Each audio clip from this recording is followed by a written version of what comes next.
Et bienvenue dans ce nouveau tutoriel Blender. Alors dans ce tutoriel, je vais vous apprendre comment faire des shape keys avec Blender. Vous verrez, c'est très simple. Bonjour et bienvenue dans ce nouveau tutoriel sur les shape keys. Donc dans ce tutoriel, je vais vous apprendre à utiliser les shape keys. Donc les shape keys, qu'est-ce que c'est?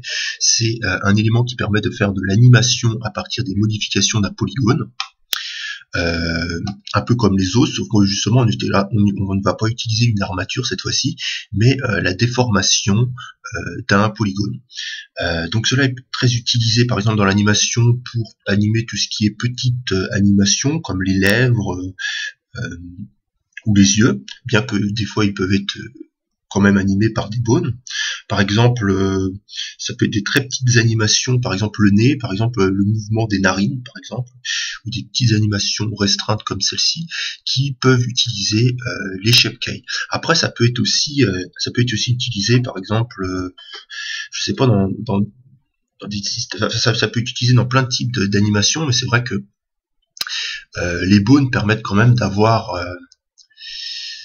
une plus grande facilité d'animation qu'à partir des shape keys. Mais c'est vrai qu'avec les shape keys, on peut tout animer, puisque on peut modifier complètement notre personnage. Par exemple, avec des shape keys, nous pouvons complètement changer la forme d'un visage d'un personnage et faire par exemple du morphing. C'est très utile pour le morphing. Donc, nous allons partir de notre cube de base. Nous allons aller ici dans les vertices et nous allons ajouter une nouvelle keyframe en appuyant sur plus, qui va être notre keyframe de base. Nous allons ensuite changer la forme de notre cube. On repasse en mode edit, faire S, le redimensionner. Voilà. On appuie sur Tab, on ajoute une nouvelle keyframe.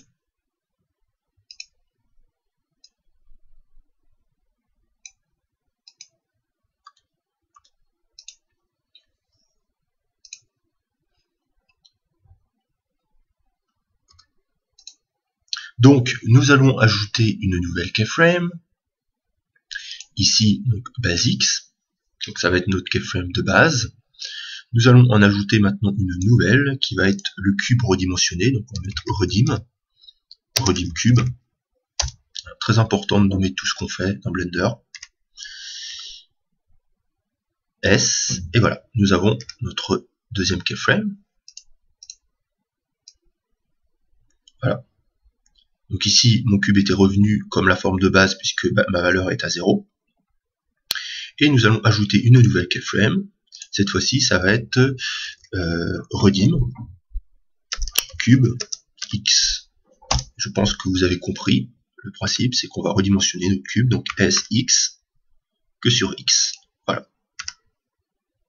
Et dès qu'on appuie sur Tab pour repasser en objet, notre cube redevient le cube de base, puisque en fait, la valeur ici est à 0 et que pour utiliser la valeur finale, voilà. Donc, nous avons notre cube de base, la redimension comme ceci, et la redimension sur X. Et maintenant, nous pouvons créer, par exemple, ici nous allons cliquer sur Automatic Keyframe, et nous allons cliquer ici, nous allons appuyer sur I pour animer justement cette propriété de valeur. Et nous allons aller un peu plus loin, par exemple dans la timeline, nous allons aller à 60. Et ici nous allons mettre 60. Et nous allons augmenter cette valeur par exemple à 1. Voilà. Et maintenant lorsqu'on joue l'animation avec Alt A, vous voyez que cela crée un cube qui se redimensionne. Pardon. Donc cela permet de faire une animation très simple. Bon après c'est vrai que j'ai parlé de l'animation de paysage, mais ça peut avoir des animations, des effets, plein d'autres types d'animations. Par exemple des immeubles peut-être qui sortent du sol, je sais pas. Là ça peut être, je sais pas, une porte qui se ferme ou un mur qui s'agrandit, un mur mutant. Voilà. Et alors redim cube, ici on peut créer aussi une animation, et c'est là que ça va être l'intérêt, c'est que ça va redimensionner en même temps le cube de façon proportionnelle et en même temps sur X. Donc alors les deux types, c'est pour montrer qu'en fait qu'on peut combiner deux types de shape key. Donc on va appuyer sur I pour animer, et nous allons mettre une première valeur ici, et oh, j'ai mis un peu avant, donc on va faire commencer notre animation à 0, vu que j'ai mis à 0, c'est pas très gênant, et ici, par exemple, on va mettre cette valeur-là à 1. Voilà. Donc, maintenant on va rejouer l'animation, et vous voyez que le cube se redimensionne sur X, et en même temps se redimensionne de façon proportionnelle. Donc voilà, c'est tout pour cette introduction au Shapekey. J'espère que ce tutoriel vous aura plu. N'hésitez pas à laisser un commentaire en dessous de ce tuto.